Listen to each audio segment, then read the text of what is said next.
Will come to order. Let's do the pledge of allegiance.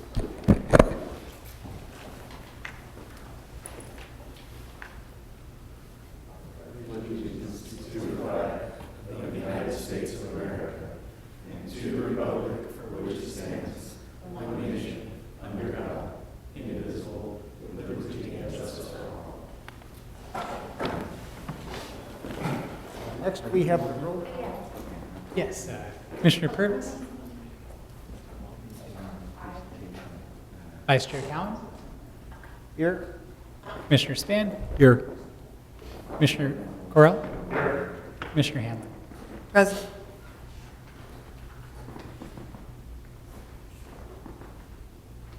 Okay. Next on the agenda is selecting officers, and in this case,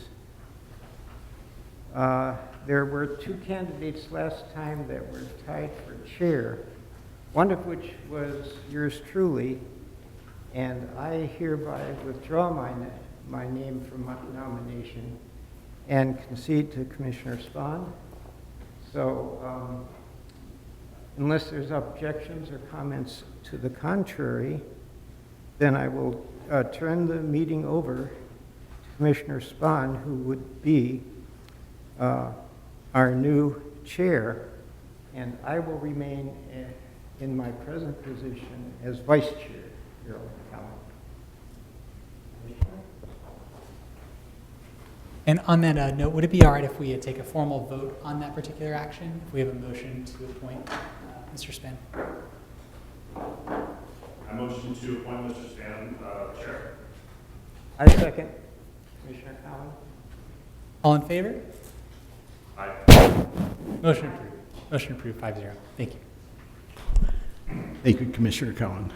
I was not really expecting to do this because the minutes, or the meeting said that Commissioner Cowan was going to lead the meeting, but we'll jump right in. It seems like it's been forever since sitting up here, and not only that, but today we have an audience. That's wonderful. The first item on the agenda is the minutes. Do I have a motion to approve the minutes of the last meeting? Commissioner Correll, motion to approve the minutes. Commissioner Hanlon, second. Okay, moved and seconded to approve the minutes. Did we have a correction? No. Okay, so all in favor? Aye. Aye. Opposed? Okay, it unanimously passes. The minutes are approved. Okay, do we have any written communication? None. Okay, no written communication. Is there any oral communication? Does anybody in the audience wish to speak to us about anything that's not on the agenda? Okay, seeing none, we're going to go right into the public hearings, which we have none, so we're going to move on to current business. I-1, Local Register Mills Act, case PL 21-0289. We have a staff report. Good afternoon. My name is Grant Barodi. I'm an assistant planner. I would actually like to interrupt real quick here. I actually would like to request a continuance on this item. And the reason is because the application is incomplete. And on Tuesday afternoon, I had sent an email, unfortunately not to you, staff member Grant, I don't know your last name. But I don't, this information is great to have in front of us. The application itself is incomplete. I feel uncomfortable having it go forward to our board. I'm going to ask our attorney, can we have some conversation about this? So if a request to have a continuance, and I apologize, my name is Zach Beck, city clerk, not the city attorney, but as it relates to on this item, if there's a request for continuance, we could have a motion second and vote to move forward, and then I would advise not to have a discussion about it since this is agendized and we're moving to a different agenda item. If you wish to deliberate now and then have a continuance at a later time, that is up to your discretion, but it'll really be up to the discretion of the majority of the board as to how you'd like to proceed with this item. I would like to make a motion to continue this item to the November meeting, January meeting, or the meeting that's good for the other half. Commissioner Cowan, I'll second that. Okay, it's moved and seconded to continue this item to our next meeting. And I do want to point out that in a timely manner, I'm sure that we're looking to get this done this year, so I trust that our next meeting will not be postponed. Yes, as of right now, this next meeting, I believe, is scheduled in November, should not be postponed. Okay. But to that, I guess we can't really talk during. No, so we have a motion to continue this item. All in favor of continuing this item? Yes. Okay. Can I All opposed? Opposed to continuing the item? Aye. Okay, so motion fails 2-3. So we're going to go ahead with this staff report, please, and then we'll have discussion up here. Commissioner Crowell, it doesn't mean that we're not ultimately going to end up there, right? Let's just discuss what we have. My name is Grant Rody. I'm the assistant planner here at the city of Escondido. Grant, would you mind turning your microphone on? I believe it might not be yet. It is, You'll have to speak right into the oh, microphone. sorry. Sorry about that. The project that I'm presenting is at 634 East 7th Avenue. It's in the R16 zone. It does consist of 3 parcels. There's one parcel with the houses, there's another parcel with no structures or buildings, and then the other parcel has a one-car garage. The property owners, Tiffany Milburn and Charles Ingalls, are applying for the property to be listed on the local register, and they're also applying for a mills act contract. The 798 square foot home and the 160 square foot garage was constructed in 1937 by the former mayor of Escondido, Edgar E. Clover, and he was mayor from 1940 to 1948.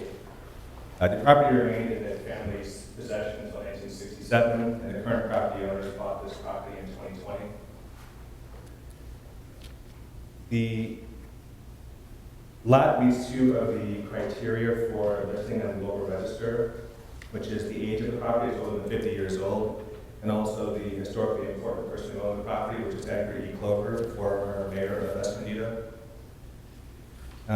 It's a Craftsman bungalow home that demonstrates many of the defining features of Craftsman homes, including gabled roof, horizontal siding, overhung eaves, double sash windows, and it's been minimally altered since 1937.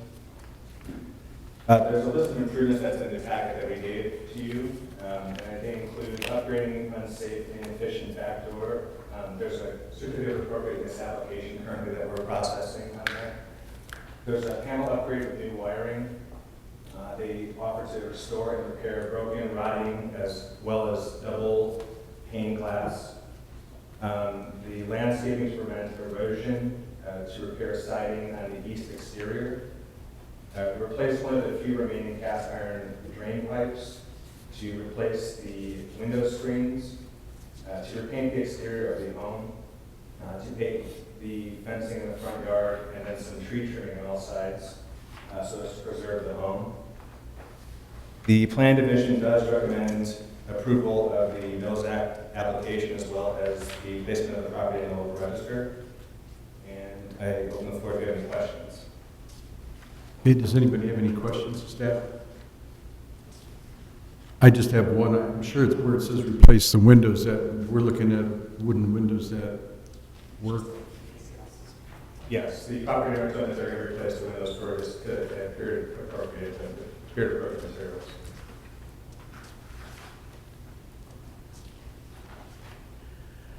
So no other questions of staff? Then I'll close that part of the meeting and we'll, any discussion on that? Commissioner, there was a question about the application and it's, I'm actually going to be abstaining from this item. The application's incomplete. I'd rather not go into detail with the rest of the details. okay. So we have abstention. Does anybody else have any questions about it? I found the articles about the mayor interesting. At first I thought, I'm not going to read this, and I started reading it. And one's interesting, the next one's more interesting, and I know it's nice to go and research your house to get on the Mills Act or on the register, find out a lot of things that you're never going to find out otherwise. Commissioner Crowell, I mean, I guess I'm looking through this application. I looked through it home. I don't see anything glaring standing out to me that's missing, Nicole. No, you have a strong opinion about it, I would love to know what it is. I see like architect missing, but I don't see anything else, so I apologize if I just missed it. So, I guess the problem, the primary issue I have, there's a couple of things actually. So what we're being asked today is to provide a vote on a document that is not fully flushed out, it's not complete. The application in itself, the nomination, you can look at the item that I'm using the acronym, the PR forms, and you'll go through there and then there's several blank spots. And this is not even addressing the content of the report. It's not to say that the house is ugly and all of that, but they're requesting designation under, we need the age threshold. I'm going to say, okay, we need the age threshold. The second criteria that's being sought after is for a mayor. Okay, what does this person do? How do we know that person built the house? There's no, it's not there. Even though I read the articles as well, and I tried. The form itself, there's instructions, and this is an issue that we've had with our things that come to the board for a long time now. It's not just their property, and I think people do realize that on this commission. So we have P8, that's incomplete. We have a lot of starting at P2, just on page 1 of the PR form. P2 is incomplete. PD is rarely used, so that's fine. P3 is saying that it's a Craftsman bungalow. I think there's a few of us that recently have some new books in our collection that need to know that this is not Craftsman bungalow, and I think people here on this commission also really recognize that. It's not to say it's not a nice house, I'm not saying that or whatever. Say no, I'm just saying that this application is incomplete. P8 is incomplete, P9 is incomplete, P10, P11, the building structure and object record is included. However, it is also incomplete. Construction history is incomplete. I would like to see those permits and the current permits that were recently issued or their certificates of appropriateness. They're talking about the P8, which is the garage. If you want to have that included, whoops, I'm sorry, my microphone's crazy. Then you would also need to include the other parcels.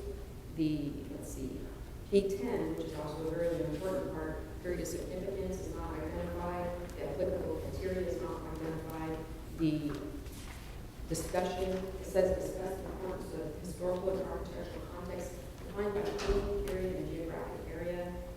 We don't know anything about Clover. We don't know nothing about this person other than he was the mayor from 1940 to 1948. And it was a pivotal time in our country. I mean, we're smack in the middle of World War II. There has to be something. What did he do? Just because he was the mayor doesn't mean he is significant.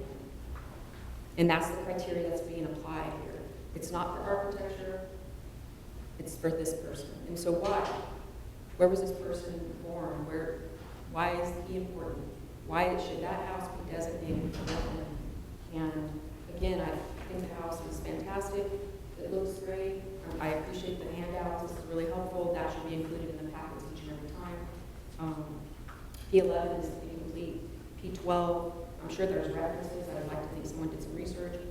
P13, you can leave it blank.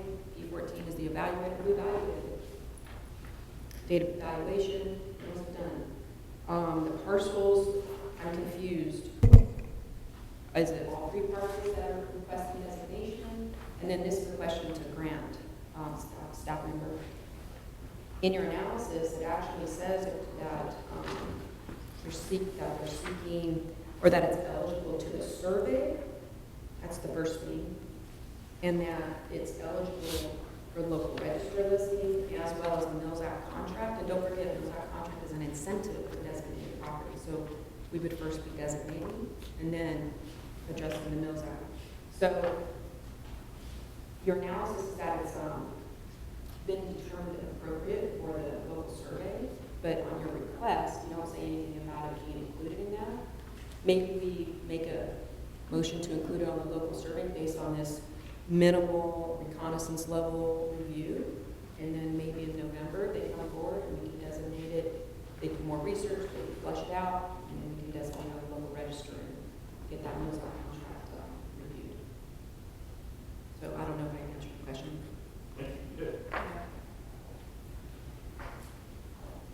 I don't recall when we have a piece of property that we requested to go on the Mills Act, anybody questioned the story that I brought forward as far as the original owner or any of that.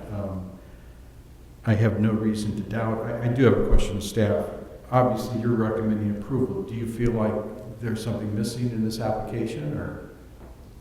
The only thing that I noticed that was missing, the title report needs one of the submittal requirements to have a title report with a legal description, so I worked with the applicant about that. I thought that the application, the two of the criteria for the local register listing, and I do support the approval for the Mills Act contract as well as listing the local register. So I thought it was sufficient for that. Based on staff's analysis, the staff has determined the application is complete, and that's why we're recommending approval of acceptance to the local registry as well as for the Mills Act. Any questions or comments? I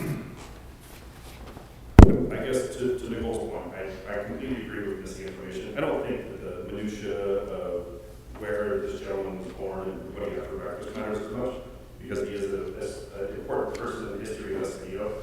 But I do agree that the information is missing, and it would be nice to see that.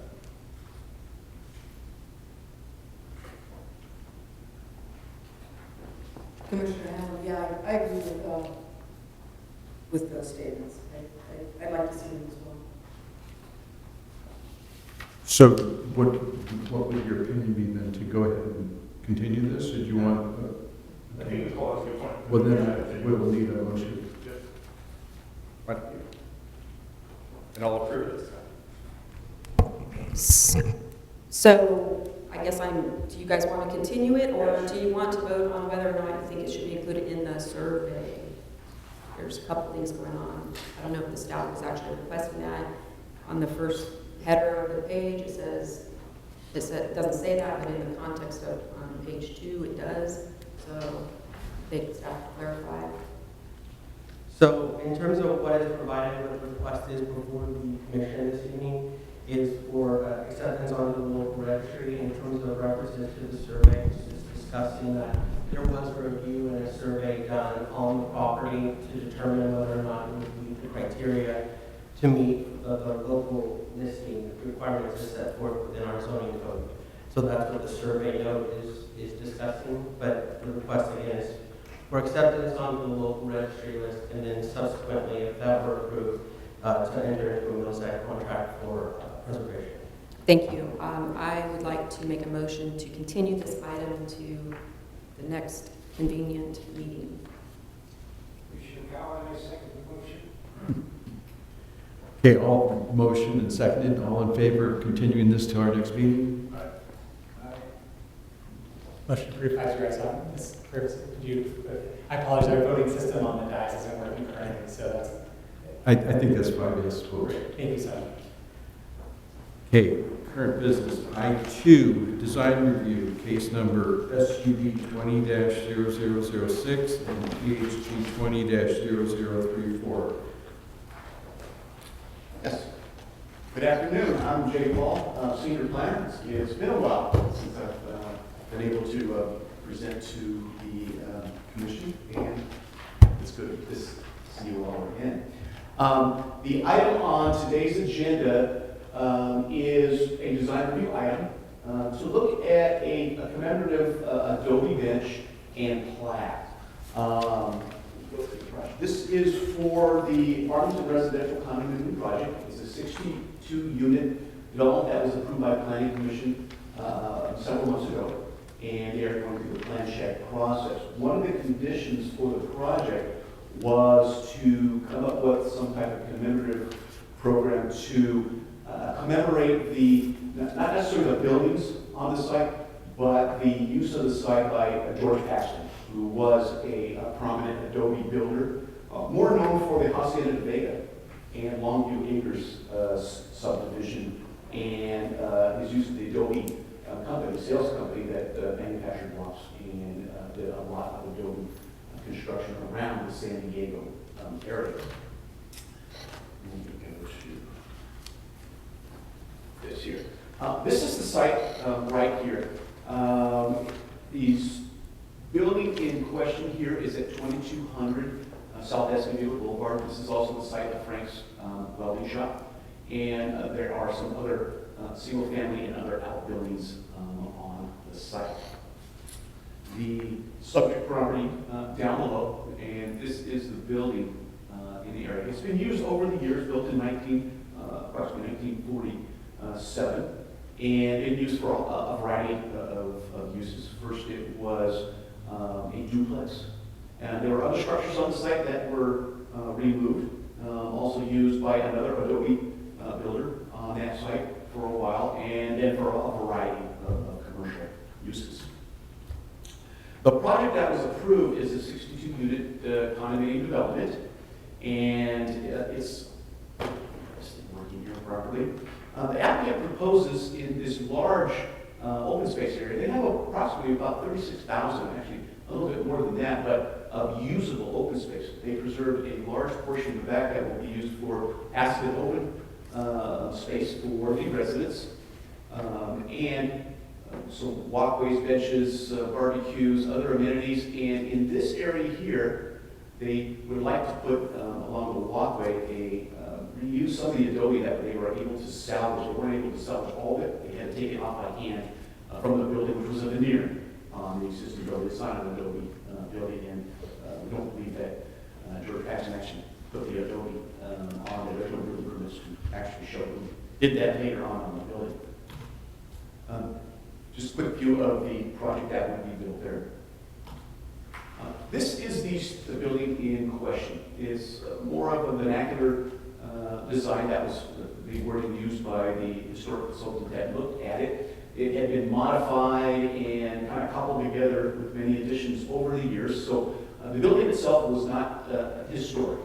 But later on, this adobe was added here, and not necessarily by George Paxson, that wasn't determined, but to commemorate the use of the site briefly, he used it at his first sales office from 1946 to end of 48, 49. There's some discrepancy about that also. There was other structures on the site, and this says it was built in 1947, but the ad said his office was on the site from 1946 to 1948. So it kind of begs the question, was this the actual building it was in? Because there were several other units and suites that were removed years ago on the site. So it's assumed that this was probably the one, but 100% not sure. So what we had recommended was the adobe block be salvaged, which they were able to do, and use that in some type of a commemorative feature on the site that can be viewed by the public and the residents. So this is the area in question where they would like to do the project. And this is the design they would like to use, and have a bronze plaque in this area too that commemorates kind of George Paxton's history, not necessarily the structure, but his history as a prominent adobe builder in the community. This is the draft wording. This is a concept wording. We wanted to get some input on the design, the location, the wording of the plaque for this project. Staff is recommending approval of the design, the location, and the wording, and wanted to get input from Historic Preservation Commission on the overall concept, so they can do the final design and it can go to construction. That concludes staff's presentation. Okay, any commissioners have? Is there anybody else that would like to say something first? No, I just have a question, but you go ahead. Okay, just for the record, his name is Charles Paxton, not George. I'm sorry, Charles Paxton. I'm a little confused. So is this the mitigation measure for the other property, the 2208 South Escondido? No, that is a separate item. That was his original home, and that he built and then used as the model at 2608 that later became Cueva and different restaurants eventually becoming hacienda de vegas. So that still needs to come back. It was reviewed by HBC once, and with comments, and they haven't made revisions to that and come back yet. Real quick, so why are we reviewing this? The condition, the condition was written for, we wanted to get your input on the wording and the final design for this before the director makes a final decision on approval of this. I understand that, but if I remember that particular little building, I think was it built in the 1970s? And then the adobe, or actually a little earlier, when was the adobe? It's an adobe veneer on Cinder Block. Right, this was built in it said 1947, based on the history, and sometime later, a veneer was put on. Jay, to answer the commissioner's question, the reason this is here is that the project was approved and there was a condition of approval A condition of approval. for that project that it come back to commemorate his legacy. So that's the reason it's here. Right, But it was deemed not historic, right? correct. But we wanted to give the Historic Preservation Commission a look at that, rather than staff making the final decision, right? We want to get your input so the applicant could use that on the final design. Thank you. Makes sense. You know, actually, my question's pretty much unrelated, but I used to go in there when it was a welding shop, and I remember that more than being the headquarters of the Adobe. It'd be nice if there was something that gave him credit too, but I have no problem with this. Does anybody have any? Commissioner Cowan here. Could you go back to the slide where it shows what the public access is? I'm not clear on that. Right, so right here, this is a private condominium development, but there is two driveways here and a center driveway here. There also is an easement for the adjacent single-family residential lot here because they have a well in the backyard and they wanted to be able to have large truck access to it, so the applicant needed an easement, private use easement through the property. So the park right here is open to the residents. So That's what I'm confused about. It's not open to the public, it's just open to the residents? it's not a public park, it's a private park. So this plaque isn't available to the public, it's only available to those that are enfranchised to use this area? Or would visit it. Well, that doesn't seem like public access to me. That seems like private access to me. Why is it the planning commission, or the planning department thinks that that's public access? Well, it is allowed in the public to use that. So the other alternative is not. Excuse me, Sorry. does that mean that there's an easement for the public to enjoy? No, there is not. So how can they access it? They can't.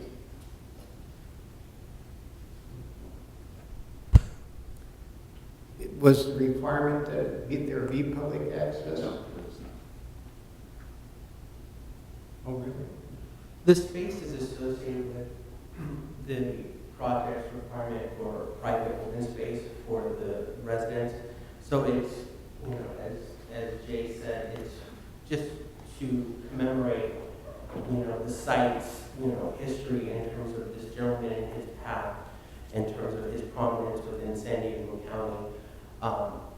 It's not necessarily it's not a historic requirement or for public access in that sense, but it's something that the planning commission, it sounds like, felt it would be appropriate to have some kind of recognition, and that's why they requested the HPC to evaluate that. Is that a true statement, Jay? Correct. Commissioner Crow, I think it looks great. As an Adobe homeowner, I read through it, I understood the history, and I think the design goes well with the house and the way my house looks. I mean, I don't see that on the house, so I don't know if we have anything else to say. I'd like to go ahead. Could you go back a couple slides, please? Which one should I see? To the bench. Yeah, I was just looking at all of them. Okay, here's the benches here. So the keynotes, they are not part of the, what can you tell me the keynotes are? These plan view plat, or the keynotes here, Correct. they were designating actually, let's say for instance, 9 is the plat, 3 is the size of block. There was several different sizes of block they were able to take off from full size to cut downs. And that just denotes which type of block will be used on there. I'm curious, so B is for what? Will be used to build an edge. Is B a brick? Is B a block? What is B? It's the adobe that was taken off the, Okay, what's the A? I think A's were cross-section views. Okay, so in the future, we just provide some keynotes so we can ask questions. Will this at any way preclude the other project and the mitigation measures on that? No, they're It's completely separate. completely separate projects. Okay, I think it's fantastic. I would like to see something on the plaque itself, maybe stating, I think you did include the private plaque, stating that it's one of two or something to differentiate it, so people know there's something else coming down the road that's also associated with accident. Well, that is a totally separate project, block away, so. Yeah, I know. But it'd be kind of interesting, like, they do those tour things where, can you go back to the right up to the plaque?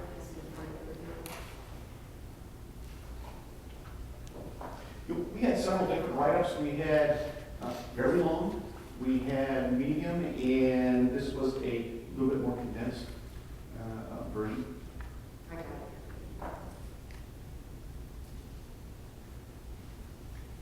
Commissioner Cowan with a question. The design shows that the blocks are placed vertically, not horizontally, is that correct? Here we go. Oh, okay, I was looking at it from a different perspective. Thank you. We kind of interject here too. I think the wording on the other plaque, which would hadn't been decided because there was some input from the public on that wanted to have a bit more history of Charles Paxman rather than the history of the Hacienda Bodega actual building. And there was kind of some back and forth on that. Yeah, I think that the history of the Hacienda Bodega location is not questioned, right? Like, we know that that was a historical home, that was a model home. I think that's far more significant to this house that we don't even really know if it was historical. Correct, Commissioner Purvis. I was just confused why this was coming forward. I thought it was related, and I think the addresses they're just very similar, so I was thank you for the clarification. I'd like to make a motion. Oh, excuse me 1 second. And I just, I thought the same thing. I thought they modified it. It's a different plan than the last plan, but it's a totally separate plan. I have a request here from Tim, excuse me, but Hockwell. Would you like to speak? I was just here to answer any questions that Okay. came up that Jane Paul wasn't able to get to. Yeah. Does anybody have any questions of the developer? I'm sorry, one more question here. So Would you come up to the podium, please? Okay. either maybe whomever, the staff member probably also. I was just curious if any other historic aspects came out of this particular report, because we were not privy to that particular. No, there was no other historical significance to the site. Thank you. Right, they were older, but the buildings had been, not maintained properly. There was a single-family residence that actually was on the survey. None of the other structures were actually on the survey, but that had been remodeled, and you would never know it was the original building with the stucco and the second story added, and the modern windows and so forth. So that was the conclusion of the environmental review for the project. Thank you. Thank you. Do you motion? Motion to accept the mentioned plaque as designed. I'll second Commissioner. Okay, motion and seconded. All in favor of acceptance? Commissioner Cowan? Opposed? Commissioner Cowan? That's not going to work. Commissioner Cowan abstains. Abstains. Thank you. So it passes. 5 yes, 1 abstain. Okay, I3, design review, case number PL 21-0391.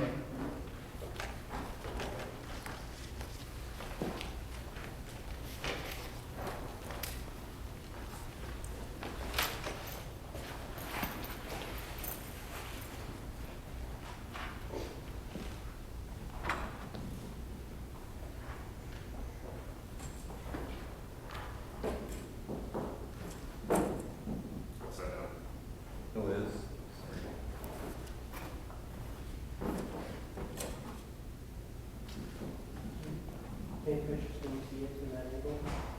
It's on the. Oh, it is, oh. Yeah. It's the same thing.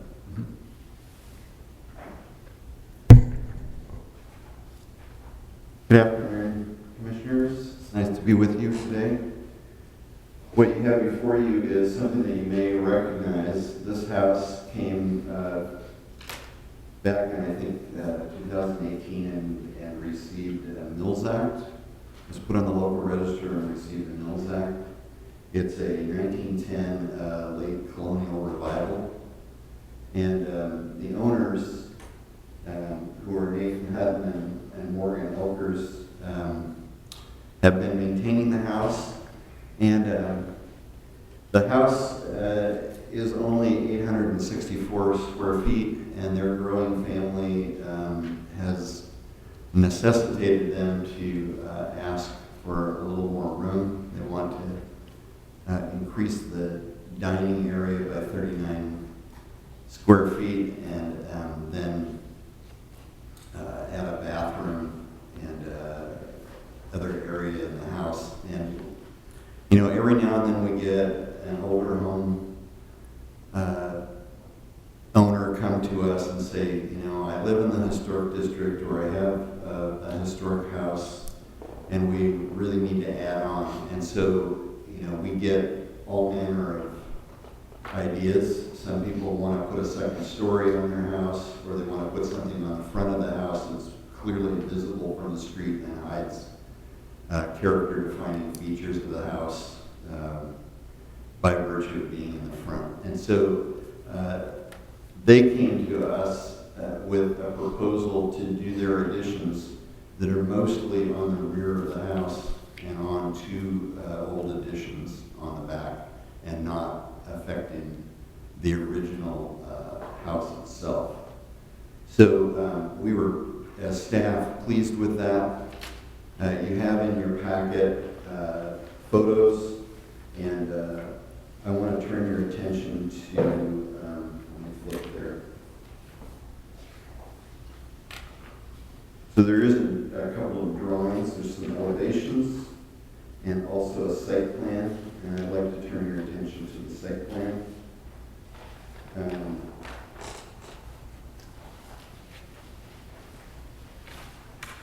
So you'll notice that the street juniper is there at the front. The main house is what's clearly visible and closest to the street. And it is a rectangle with a ridge line down the middle that runs basically east and west. And then there's the covered porch. On the back of the house is a shed roof addition. And there's also a shed roof addition that would be on the north or the east side of the house towards the back. And so what they want to do, and were also some colored photos that we included in the packet. There's one in particular that shows the little patio area that's between these two shed roof additions. And there was, in the photo, there's a table, some chairs, and an umbrella. So that's the area that they want to fill in with the bulk of this addition to the rear. So I checked with our assessor's office, county assessor's office, to see how this would affect our Mills Act. They will not get extra credit because of the square footage that they add on to the building. That any addition like this is not considered historic and will not affect their Mills Act to, you know, raise the amount of tax savings that they get every year. So this will not benefit them in that way. They bifurcate how they do the calculations based on that. So if you look at the floor plan that they're showing, there's a little pop-out window in this dining room that's existing. They're going to move that wall and the pop-out out about 3 feet, and then all the rest of the addition will be in the rear where you will not see it readily from the street.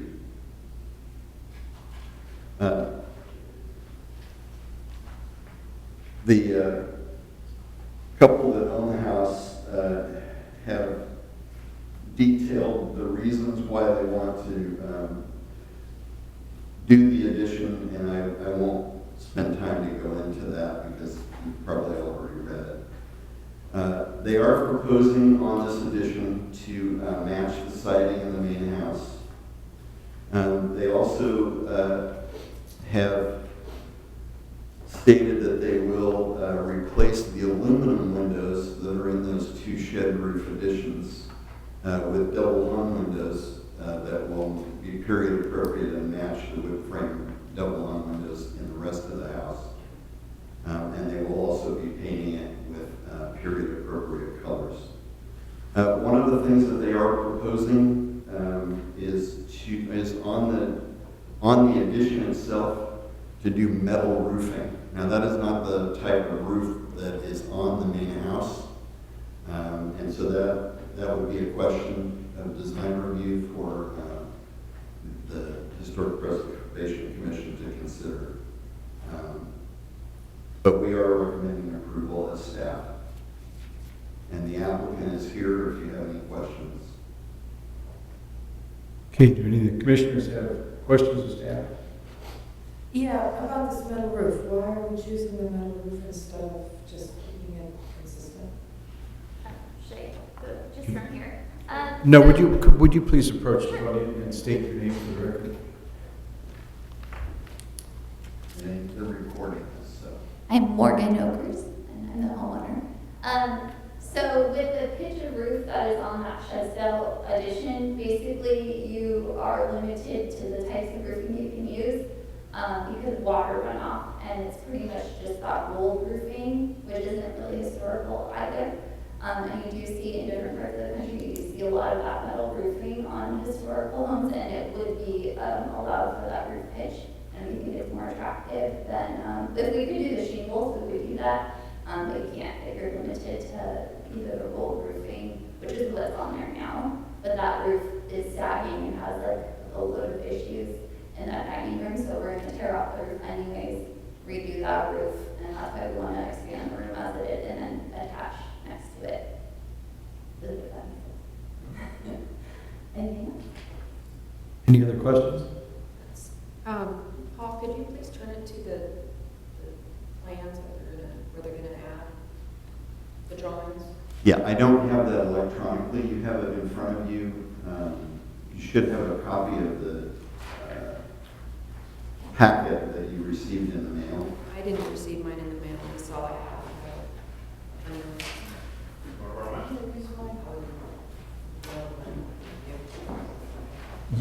You can go. You can sit down if you like. Yeah.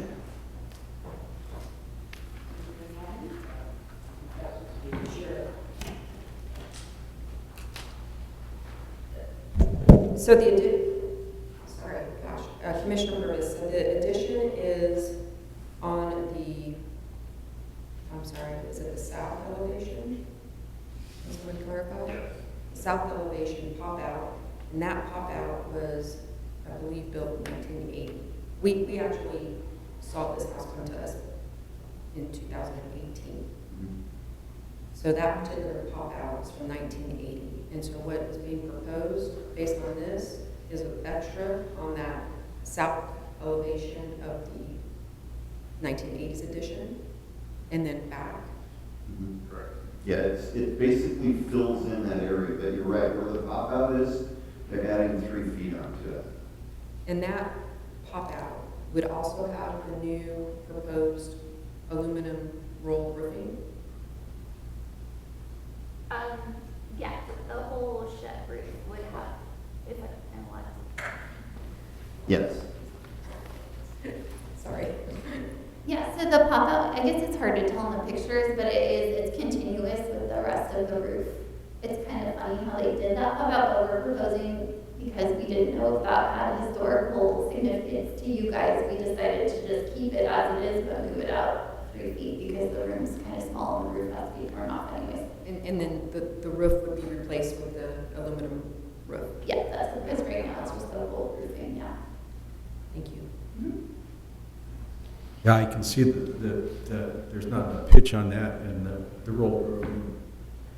Yeah, you can't do shingles because the water will Right. right back in there, and they've already got problems with the roof structure itself that they're going to be replacing, so. Okay. Does anybody else, commissioners, have any questions of staff? Okay, we'll close that part of the meeting and open for discussion. I mean, I've been inside of this house before when it was on the market. I definitely say it needs more room. I agree with you completely. I think the only question would be, for me, is just whether or not the metal roof would be applicable. You know, if that's going to work. I do agree that the roll roofing isn't any prettier than the metal roofing. It's probably prettier, but neither of them are historic. Well, there are a lot of metal roof on historic buildings back east, I know that. And if it were me, I would love to put a metal roof on because I mean, possibly in the future, if they were to come back and say we want to do the whole roof in a metal roof, I would really not have any problem with that. Our house had a rock roof on it because it had a real low pitch, but then they came out with better shingles, which would just barely work, which they did. But I am not a fan of roll roofing or torch tile either. So I have no problem with this. Any other comments? I really appreciate the fact that she's getting rid of the aluminum windows too. Doing it all. Yes, absolutely. We have a motion. Motion to accept as drawn. Second, Okay. Commissioner Purvis? Moved and seconded, all in favor? Okay, I take that to be, okay, 5 yes votes, so it passes unanimously. You I have- think probably you can too. Oh, thank you. Such an improvement from the beige. Yes, much A lot of better. beige before. It looks awesome. Thank So you. that last one is case number PL 210391. Passed unanimously. That is the end of our official meeting. Do we have any oral communications? Anybody in the audience want to talk to us? Santa? I mean, Paul.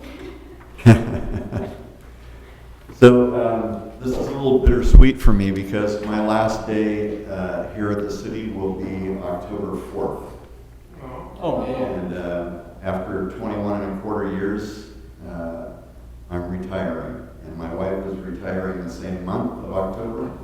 And then we're going to start another chapter in our life. But I will very much miss this group and coming, even though we only do it every other month. I've been doing it for years, and I have learned a lot from all of you, and learned a lot from the applicants, and the history of this great city. And but this is in good hands. You'll get to know Sean really well, and he has background in historic resources and doing meetings like this from his time in San Clemente. You're in good hands. So, We'll miss you. Paul, I know a lot of people say, "Oh, we're going to miss you," and it doesn't really hold water. We will miss you. It's really. I send a lot of people down to talk to you because they say Paul's the only one's going to get it done. thank you. I miss you too, Paul. We email often. Who am I going to email now? So you'll give us all your new cell phone number and email, right? I'll have to check with my wife on that. She may want to completely go off grid. Who knows? Understandable. Good answer. That's a really diplomatic answer. Do you know what's in process right now to replace the 2 commissioners we're missing? John, you may have more to share on that than I do. Please. No, yeah, I can speak a little bit about that. So we have the 2 vacancies that both been scheduled, and for disclosure, Zach Beck, city clerk, and we're in the midst of recruiting. Unfortunately, we received only 1 application so far. That was distributed to the mayor and council, and that individual was not appointed. So the way the current plan is, we're going to go through the entire recruitment for the 2022 cycle when all the current terms set to expire. And right now, the plan is to fold those 2 appointments into that recruitment, unless between now and then we receive additional applications. And when is that? You know? So those appointments will be made in March, but we'll begin the recruitment in December of this year. Okay, and so we're up in March. Correct. Okay. Yeah. And I'll send an email to all of you to let you know the process. Okay. Thank you. Yeah, definitely. Okay. Did you have something? Congratulations, Paul. Thank you. It's been nice working with you. Thank you. Okay, then we are adjourned.